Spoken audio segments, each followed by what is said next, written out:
ದೇಶದ ಕಾಂಗ್ರೆಸ್ ಪಕ್ಷಕ್ಕೇನೆ ಹಿಂದೂ ಸಮಾಜವೇ ಬೇಡಾಗಿದೆ.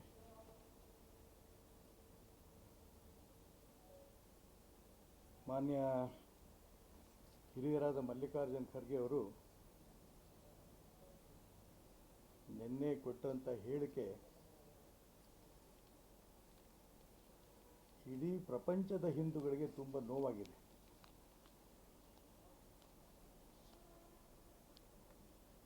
ಗಂಗಾ ಸ್ನಾನ ಹೊಟ್ಟೆ ತುಂಬಿಸುತ್ತಾ, ಗಂಗೆಯಲ್ಲಿ ಮಿಂದರೆ ಬಡತನ ಹೋಗುತ್ತಾ, ದೇಶಕ್ಕೇನು ಲಾಭ? ಒಬ್ಬ ಮುತ್ಸದ್ದಿ ರಾಜಕಾರಣಿ ಮಲ್ಲಿಕಾರ್ಜುನ್ ಖರ್ಗೆ ಅವರನ್ನು ನಾನು ಯಾವ ಭಾಷೆಯಲ್ಲಿ ಮಾತಾಡಬೇಕು ನನಗಂತೂ ಅರ್ಥ ಆಗ್ತಾ ಇಲ್ಲ.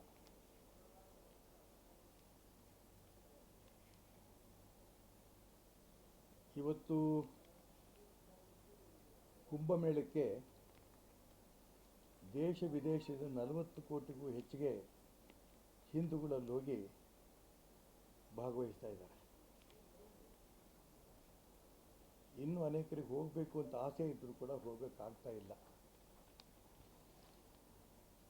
ಇಂಥ ಸಂದರ್ಭದಲ್ಲಿ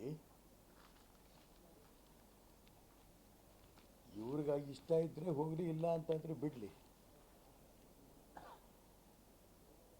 ಆದರೆ ಕುಂಭಮೇಳಕ್ಕೆ ಹೋಗದೇನೆ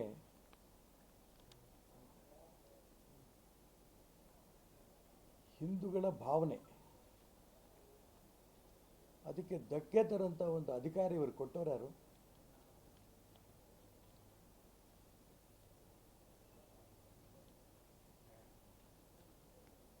ಪ್ರಪಂಚದ ದೇಶ ವಿದೇಶದ ನಾಗರಿಕರು ಬಂದು ಆ ಒಂದು ತ್ರಿವೇಣಿ ಸಂಗಮದಲ್ಲಿ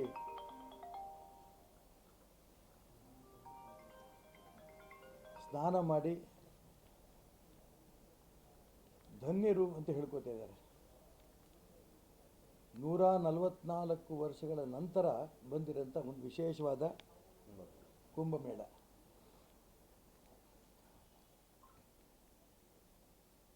ಏನು ರೋಗ ಆಗಿದೆ ಅಂತ ಇವ್ರಿಗೆ ಅರ್ಥ ಆಗಲ್ಲ ನನಗೆ.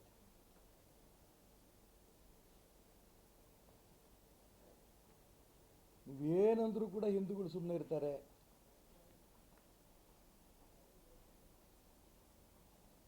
ಅವ್ರು ಶಾಂತವಾಗಿರೋದೇ ಹಿಂದೂಗಳ ದೌರ್ಬಲ್ಯ ಅಂತ ಅನ್ಕೊಂಡ್ಬಿಟ್ಟಿದ್ದಾರೆ.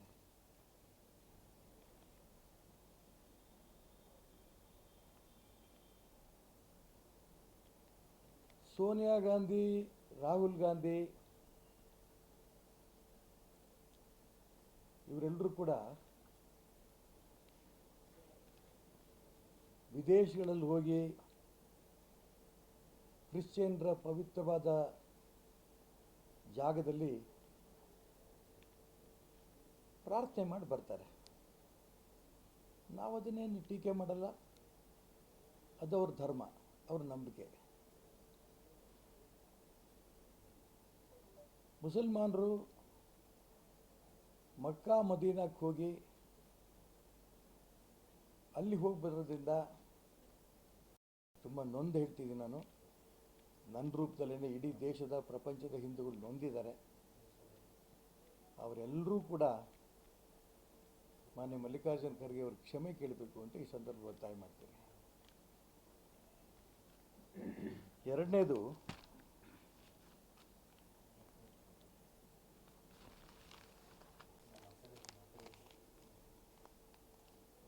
ಕಡಿಯುವ ಮುನ್ನ ಫೋಟೋ ತೆಗೆಯುತ್ತಿದ್ದ ಹೊನ್ನಾವರದ ಗಬ್ಬದ ಹಸು ಹಂತಕರು ಆ ಹಸುವನ್ನು ಕಡಿಯೋಕ್ಕಿಂತ ಮುಂಚೆ ಗಬ್ಬದ ಹಸುನ ಫೋಟೋ ತೆಗೆದು ಆ ಹಸುವ ಚಿತ್ರವನ್ನು ವಾಟ್ಸಪ್ ಮುಖಾಂತರ ಯಾರು ಗಬ್ಬದ ಹಸು ಬೇಕು ಅಂತ ಬೇಡಿಕೆ ಇಟ್ಟಿರ್ತಾರೋ ಅವರಿಗೆ ವಾಟ್ಸಪ್ ಮುಖಾಂತರ ಆ ಚಿತ್ರ ಕಳಿಸ್ತಾರೆ. ಆ ಮಾಂಸದ ಚಿತ್ರ ರವಾನೆ ಮಾಡ್ತಾರೆ. ಅದಾದ ನಂತರ ಅವ್ರ ಬೇಡಿಕೆ ಎಷ್ಟಿದೆಯೋ ಅಷ್ಟನ್ನು ಕಳಿಸ್ಕೊಡ್ತಾರೆ. ಇದು ಹೊನ್ನಾವರದಲ್ಲಿ ಪೊಲೀಸ್ ಇಲಾಖೆನೇ ಹಿಡಿದಿರೋಂಥ ಒಂದು ಕೇಸು. ಇದು ಗಬ್ಬದ ಹಸು. ಗೋವನ್ನು ನಾವು ತಾಯಿ ಅಂತ ಪೂಜೆ ಮಾಡ್ತೀವಿ ಹಿಂದೂಗಳು.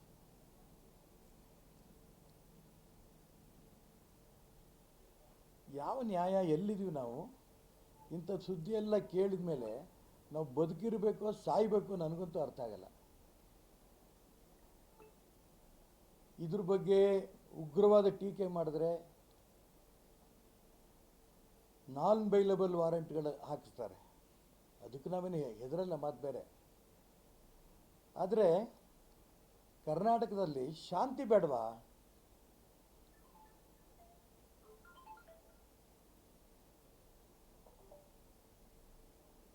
ಹದಿನೈದು ದಿನದ ಕೆಳಗೆ ಚಾಮರಾಜಪೇಟೆಯಲ್ಲಿ ಕೊಟ್ಟಿಗೆಯಲ್ಲಿದ್ದಂತಹ 3 ಹಸುಗಳ ಕೆಚ್ಚಲು ಕೊಯ್ತಾರೆ.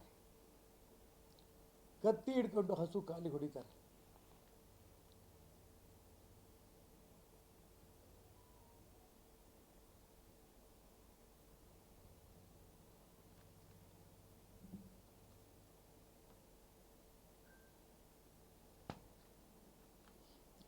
ಏನು ಹೇಳಬೇಕು ನಂಗೆ ತೋಚಲ್ಲ. ನಾನು ಮಾನ್ಯ ಮುಖ್ಯಮಂತ್ರಿಗಳು ಪ್ರಾರ್ಥನೆ ಮಾಡಿದ್ದೇನೆ, ನೀವು ಪರಮೇಶ್ವರ್ ಅವರು, ಉಪಮುಖ್ಯಮಂತ್ರಿಗಳು, ಜಮೀರ್ ಅಹಮದ್ ಅವರು ಹೊನ್ನಾವರಕ್ಕೆ ಒಂದ್ಸರಿ ಹೋಗ್ಬಿಟ್ಟು ಬನ್ನಿ. ನಿಮ್ಮ ಪೊಲೀಸ್ ಇಲಾಖೆಯವರೇ ಏನು ರಿಪೋರ್ಟ್ ಕೊಡ್ತಾರೆ ತಿಳ್ಕೊಳ್ಳಿ. ಹೊನ್ನಾವರದಲ್ಲಿ ನಡೆದಂಥ ಒಂದು ಘಟನೆ ಒಂದು ಪತ್ರಿಕೆಯಲ್ಲಿ ಬಂದಿದೆ. ರಾಜ್ಯದ ಇನ್ನೆಲ್ಲೆಲ್ಲಿ ಈ ರೀತಿ ನಡೀತಾ ಇರ್ಬೋದು. ಇದರಿಂದ ಎಷ್ಟು ಗ್ಯಾಂಗ್ಗಳಿದೆ.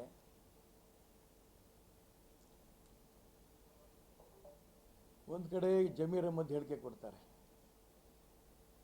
ನಾನು ಯಾವುದೇ ಕಾರಣಕ್ಕೂ ಜಾತಿವಾದ ಮಾಡಲ್ಲ, ನನ್ನ ಮಕ್ಕಳ ಆಣೆ ಮೊಮ್ಮಕ್ಕಳ ಆಣೆ ಅಂತ.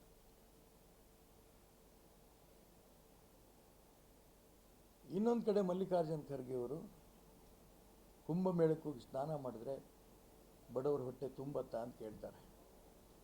ಇದು ನಾನು ಎಲ್ಲ ಮುಸಲ್ಮಾನರಿಗೂ ಟೀಕೆ ಮಾಡ್ತಿಲ್ಲ. ಹಿಂದೂ ಸಮಾಜವನ್ನು ಅಪಮಾನ ಮಾಡಬೇಕು, ಗೋವುಗಳನ್ನು ಹತ್ಯೆ ಮಾಡಬೇಕು ಅನ್ನೋಂಥ ಗೂಂಡಾಗಳ ಬಗ್ಗೆ ನನಗೆ ನೋವಿದೆ. ಅವ್ರಿಗೆ ಕುಮ್ಮಕ್ಕಿದು, ನೀವೇನು ಬೇಕಾದ್ರೂ ಮಾಡ್ಕೊಳ್ಳಿ, ನಮ್ಮ ಸರ್ಕಾರ ಇದೆ ನಿಮಗೆ ರಕ್ಷಣೆ ಮಾಡೋದಕ್ಕೆ.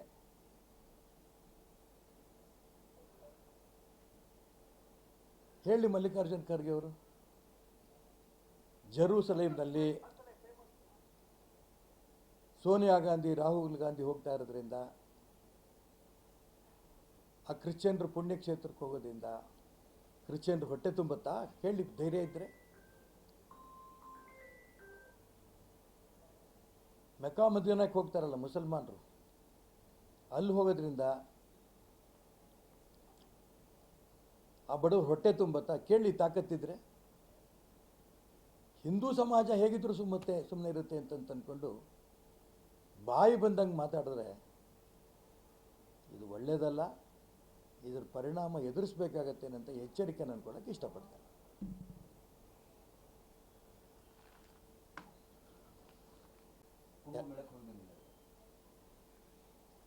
ಮಲ್ಲಿಕಾರ್ಜುನ್ ಖರ್ಗೆ ಪ್ರಶ್ನೆ ಕೇಳಲಿ ಅವರಿಗೆ, ತಲೆಗಿಲೆ ಕೆಟ್ಟಿದೆಯಾ ಖಾದರ್ ನಿನಗೆ, ನೀನು ಯಾಕೆ ಹೋಗಿದ್ದೆ ಅಂತ.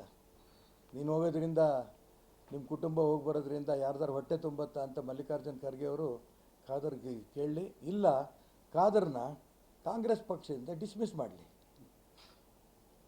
ಮತ್ತು ಈ 40 ಕೋಟಿ ಜನ, ಯಾಕಂದರೆ ದೇಶದ 1/3 ಜನ ಅಲ್ಲಿ ಹೋಗಿ ಬರ್ತಾ ಇದ್ದಾರೆ ಕನಿಷ್ಠ. ಅಲ್ಲೇನು ಕಾಂಗ್ರೆಸ್ಸು, BJP, JDS ಏನೂ ಇಲ್ಲ. ಆ ಧರ್ಮ ಈ ಧರ್ಮ ಏನೂ ಇಲ್ಲ. ಹಾಗಾದರೆ ಕೋಟಿ ತೀರ್ಥ ಅಂಥ ಒಂದು ಜಾಗಕ್ಕೆ ಅಕಸ್ಮಾತ್ ಕಾಂಗ್ರೆಸ್ಗಳು ಯಾರು ಹೋಗಿದ್ದಾರೆ ನೋಡಿ, ಅವರೆಲ್ಲರನ್ನೂ ಸಸ್ಪೆಂಡ್ ಮಾಡಿಬಿಡ್ಲಿ, ಡಿಸ್ಮಿಸ್ ಮಾಡಲಿ. ಆವಾಗ ಇವರು AICC ಅಧ್ಯಕ್ಷರಾಗಿ ಹೆಂಗೆ ಉಳಿತಾರೋ ನೋಡೋಣ. ಬಾಯಿ ಬಂದಾಗ ಮಾತಾಡೋದಕ್ಕೆ ಮಲ್ಲಿಕಾರ್ಜುನ್ ಖರ್ಗೆ ಅವರು, ನಾನು ಭಾಳ ಕೆಟ್ಟ ಪದ ಬಳಸ್ಬೇಕು, ಬೇರೆಯವರಾಗಿದ್ದರೆ ಅವ್ರ ವಯಸ್ಸಿಲ್ಲ ಅಂದರೆ ಬೇರೆ ಪದ ಬಳಸ್ತಿದ್ದೆ. ನಾನು ಭಾಳ ಹಿರಿಯರವರು, ಅವ್ರ ಬಾಯಲ್ಲಿ ಇಂಥ ಪದಗಳು ಬರಬಾರ್ದು.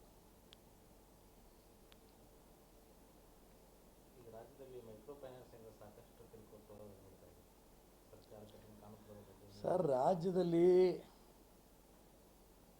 ಸರ್ಕಾರವೇ ಸತ್ತೋಗಿದೆ. ಯಾವ ಆ್ಯಂಗಲಲ್ಲಿ ನೋಡ್ತೀರಾ? ಮೈಕ್ರೋ ಫೈನಾನ್ಸ್ಗಳು, ಸಾಲ, ಬಡ್ಡಿ, ಅದ್ರ ಮುಖಾಂತರ ಅನೇಕರು ಸಾಯ್ತಾ ಇದ್ದಾರೆ. ರೈತರು ಆತ್ಮಹತ್ಯೆಗಳು ಮಾಡ್ಕೋತಾ ಇದ್ದಾರೆ. ಕಾಂಟ್ರಾಕ್ಟರ್ಗಳು ಆತ್ಮಹತ್ಯೆ ಮಾಡ್ಕೋತಾ ಇದ್ದಾರೆ. ಹೆಣ್ಮಕ್ಳು ಆತ್ಮಹತ್ಯೆ ಮಾಡ್ಕೋತಾ ಇದ್ದಾರೆ. ಈ ಸರ್ಕಾರ ಒಂದು ರೀತಿಯ ನಮ್ಗೆ ಹೆಂಗಿದ್ರು ಓಟ್ ಕೊಟ್ಬಿಟ್ಟಿದ್ದಾರೆ, ಏನು ಬೇಕಾದ್ರೂ ನಾವು ಮಾಡ್ಕೋಬೋದು ಅನ್ನೋಂಥ ಒಂದು ಪ್ರಜಾಪ್ರಭುತ್ವ ವ್ಯವಸ್ಥೆಗೇ ಮಾರಕವಾಗಿ ನಡ್ಕೋತಾ ಇದೆ. ನೋಡೋಣ ಬರೋಂಥ ದಿನಗಳು ಏನೇನಾಗುತ್ತೆ ಅನ್ನೋದು.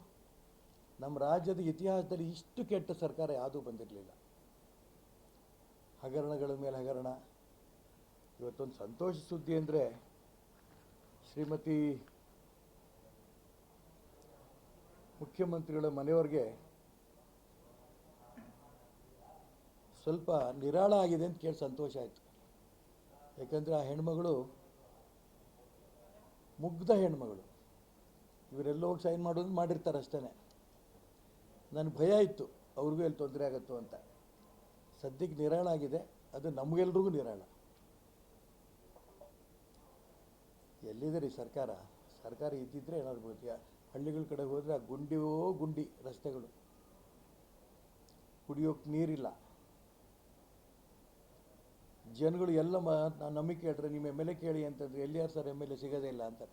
ಫೋನಲ್ಲೂ ಸಿಗಲ್ಲ ಅಂತಾರೆ. ಮಂತ್ರಿಗಳು ಫೋನಲ್ಲಿ ಸಿಗಲ್ಲ. ಮುಖ್ಯಮಂತ್ರಿಗಳ ಪರಿಸ್ಥಿತಿ ಹೀಗಿದೆ. ಜಾತಿ ಹೆಸರಲ್ಲಿ ಬಡ್ದಾಡ್ತಿದ್ದಾರೆ, ನಾನು ಮುಖ್ಯಮಂತ್ರಿ ಆಗಬೇಕು ಅಂತ. ಆಗಲೇ ಲೆಕ್ಕದಲ್ಲಿ ಸಿದ್ದರಾಮಯ್ಯನವರು ರಾಜೀನಾಮೆ ಕೊಟ್ಟೋಯ್ತು ಅನ್ನೋಂಥ ಭಾವನೆಯಲ್ಲಿ ಅವರೆಲ್ಲರೂ ಇದ್ದಾರೆ. ಕಾಂಗ್ರೆಸ್ನವರು ನಾಳೆ ಯಾರು ಮುಖ್ಯಮಂತ್ರಿ ಆಗಬೇಕು ಅನ್ನೋಂಥ ಲೆಕ್ಕದಲ್ಲಿದ್ದಾರೆ ಅವರು. ಅನೇಕರು ವಿದೇಶಕ್ಕೆ ಕರ್ಕೊಂಡು ಹೋಗ್ತಿದ್ದಾರೆ, ಅನೇಕರು ಡಿನ್ನರ್ ಪಾರ್ಟಿಗಳು ಮಾಡಿಸ್ತಾ ಇದ್ದಾರೆ. ಮಹಾತ್ಮ ಗಾಂಧೀಜಿ ಇವತ್ತೇನೋ ಬದುಕಿದ್ರೆ ನೇಣಾಕೊಂಡು ಸತ್ತೋಗ್ತಿದ್ರಣ್ಣ.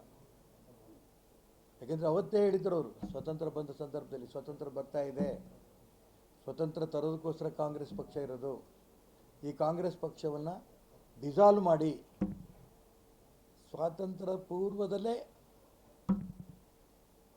ಮಹಾತ್ಮ ಗಾಂಧೀಜಿಯವರು ಹೇಳಿದರು, ಇಷ್ಟು ಭ್ರಷ್ಟಾಚಾರ, ಇಷ್ಟು. ಇನ್ನೊಂದು ಮಾತು ಹೇಳಿದರು, ಈ ದೇಶಕ್ಕೆ ಸ್ವತಂತ್ರ ಬಂದ ಮೊದಲನೇ ನಿರ್ಣಯ ಲೋಕಸಭೆಯಲ್ಲಿ ಗೋಹತ್ಯೆ ನಿಷೇಧ ಮಾಡಿಸ್ತೇವೆ.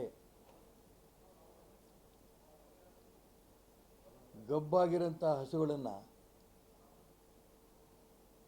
ಕಡಿತಾ ಇರೋಂಥ ಸ್ಥಿತಿಯಲ್ಲಿ ಮಹಾತ್ಮ ಗಾಂಧೀಜಿಯವರು ಬದುಕಿದ್ರೆ ಏನು ಮಾಡ್ತಿದ್ರು? ಹಸುನ ಕೆಚ್ಚಲುಗಳನ್ನು ಮೂರು ಹಸು ಕೆಚ್ಚಲನ್ನು ಕಟ್ ಮಾಡಿ ಕಾಲಿಗೆ ಗಾಯ ಮಾಡ್ತಾ ಇದ್ದರೆ ಗಾಂಧೀಜಿಯವರು ಏನು ಮಾಡ್ತಿದ್ರು? ಇವರೇನು ಗಾಂಧಿ, ಅಂಬೇಡ್ಕರ್ ಹೆಸರು ಹೇಳಿದ್ದೇ ಅಂತ ಆ ಹೆಸರುಗಳ ಮುಖಾಂತರ ಇವರು ರಾಜಕಾರಣ ಮಾಡಿಕೊಂಡು ಲೂಟಿ ಹೊಡಿತಾ ಇದ್ದಾರೆ. ನಮ್ಮ ರಾಜ್ಯದ ದುರ್ದೈವ. ಎಷ್ಟು ದಿನ ಆಗುತ್ತೆ ನೋಡೋಣ ಇದನ್ನು.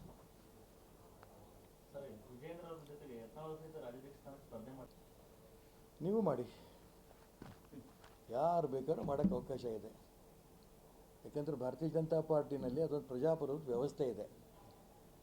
ಯಾರು ಮುಂಚೆ ಮೆಂಬರ್ ಆಗಬೇಕು, ಮೆಂಬರ್ ಆಗಿ ಅವರು ಬೂತ್ ಮಟ್ಟದ ಸಮಿತಿ ಆಗಬೇಕು, ಆಮೇಲೆ ಮಂಡಲ ಸಮಿತಿ, ಜಿಲ್ಲಾ ಸಮಿತಿ, ರಾಜ್ಯ ಸಮಿತಿ, ರಾಷ್ಟ್ರೀಯ ಸಮಿತಿ. ಚುನಾವಣೆಯಲ್ಲಿ ನಡೀತಾ ಇರೋಂಥ ವ್ಯವಸ್ಥೆಯಲ್ಲಿ ಯಾವುದಾದ್ರೂ ರಾಜಕೀಯ ಪಕ್ಷ ಇದ್ದರೆ ಭಾರತೀಯ ಜನತಾ ಮಾತ್ರ. ಯಾರು ಬೇಕಾದ್ರೂ ಸ್ಪರ್ಧೆ ಮಾಡ್ಬೋದು, ಅದರದ್ದೇನು ಪ್ರಶ್ನೆ ವಿಶೇಷ ಅಲ್ಲ.